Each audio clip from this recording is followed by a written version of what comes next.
Avant de devenir chanteuse, avant d'épouser Nicolas Sarkozy, Carla Bruni était l'un des mannequins les plus courus des podiums de haute couture. Égérie de Gianni Versace, copinant avec Linda, Naomi, Christie et les autres supermodèles de l'époque, la maman de Giulia Sarkozy a traversé les années 90 entourée d'un aréopage de stars, de quoi nouer de sincères amitiés.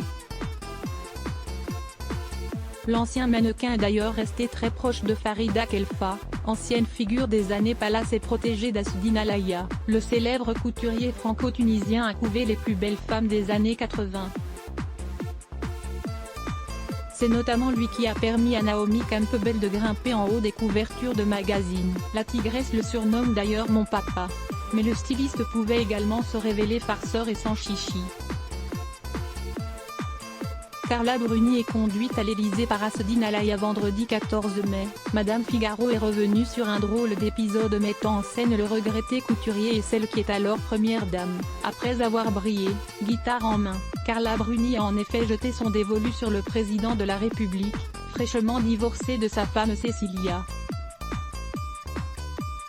La franco-italienne vit désormais sous les dorures du palais de l'Élysée et le statut de l'ancienne compagne de Raphaël Enthoven a changé. Désormais première dame, Carla Bruni peut satisfaire son goût des tenues de gala afin d'accompagner Nicolas Sarkozy lors de ses déplacements officiels. Alors la chanteuse fait tout bonnement appel à ses vieux amis pour se parer des plus belles étoffes.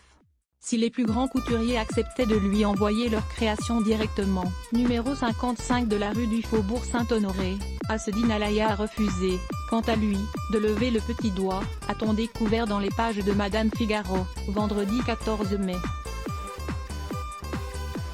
Première dame ou pas, elle n'a qu'à se déplacer, je ne vais pas envoyer de coursier, aurait-il lancé, un brin perfide. À voir aussi, Laetitia Hallyday et Jalil l'espèrent de nouveau séparés. Qu'à lire aussi @blogtest. Why?